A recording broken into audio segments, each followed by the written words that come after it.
جی تو ناظرین چلتے ہیں ہماری آج کی ویڈیو کی طرف۔ تصوف کیا ہے اور اس کی حقیقت کیا ہے؟ تصوف و احسان بنیادی طور پر نہ خالی ذکر و اذکار کا نام ہے اور نہ ہی مخصوص طور و اتوار کا۔ یہ سب چیزیں اس کی فروغ ہیں۔ اصل تصوف تو انسان میں بنیادی سطح پر ایسی روحانی تبدیلی پیدا کرنا ہے جو اس کے جملہ اخلاق اور خصلتوں کو بدل ڈالے اور انسان کا مکارم و اخلاق اور روحانی اقدار کا پیکر بن جائے۔ یہی خصلتیں اور بنیادی اخلاق سلوک و روحانیت کے باغ کے لیے زمین کا کام دیتے ہیں۔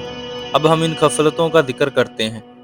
تہذیب و نفس کے سلسلے میں شریعت کا مقصود دراصل یہ ہے کہ انسانوں میں یہ چار خصلتیں پیدا ہوں، اور جو چیزیں ان چار خصلتوں کے خلاف اور ان کی ضد ہیں ان کی نفی کی جائے۔ چنانچہ اللہ تعالیٰ نے انبیاء علیہ السلام سے انہی چار خصلتوں کے بروئے کار لانے کے لیے مبعوث فرمائے، اور تمام شرع الہی کا یہی مقصد ہے کہ وہ ان چار خصلتوں کی تلقین کریں اور انہی کو حاصل کرنے کی طرف لوگوں کو رغبت دلائیں۔ نیز جن رسوم اور اعمال سے یہ خصلتیں پیدا ہو سکتی ہیں ان کو لوگوں میں ترویج کریں۔ الغرض شرع الہی میں ترغیب و ترہیب کا سارا زور انہی چار خصلتوں کے پیدا کرنے پر مرکوز ہے، اور جن چیزوں سے لوگوں کو ڈرایا گیا ہے وہ حقیقت میں ان چار خصلتوں ہی کی ضد ہیں۔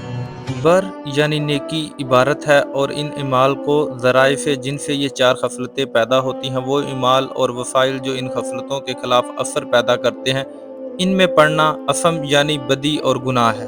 اخلاق حسنہ کی حقیقت بھی یہی چار خصلتیں ہیں۔ جس شخص نے ان چار خصلتوں کی اصل حقیقت کو اپنے ذوق و وجدان سے جان لیا اور وہ اس راز کو بھی پا گیا کہ ہر زمانے میں ہر قوم میں جو بھی شریعت بنی ہے اس شریعت کے پیش کردہ احکام اور اعمال کس طرح ان چار خصلتوں تک پہنچنے اور ان کی تکمیل کا ذریعہ اور واسطہ بنے۔ الغرض جس شخص نے اس راز کو معلوم کر لیا وہ صحیح معنوں میں فقیہ فی الدین اور راسخ فی العلم ہے۔ وہ شخص جس نے شریعت کے ظاہری اعمال میں ان خصلتوں کا سراغ لگایا، ان کے رنگ میں رنگ گیا، اور اس نے اپنی ذات کے اصل جوہر میں ان خصلتوں کا اثر جذب کر لیا تو اس کا شمار محسنین میں سے ہوگا۔ تصوف کی وہ چار خصلتیں مندرجہ ذیل ہیں: طہارت، خشوع و خضوع، سماعت، عدالت۔ ان چار خصلتوں کی تفصیل اس کے بعد والی ویڈیو میں کی جائے گی، ان کا مطالعہ بھی لازمی کریں۔ اس ویڈیو کو ضرور دیکھیے گا۔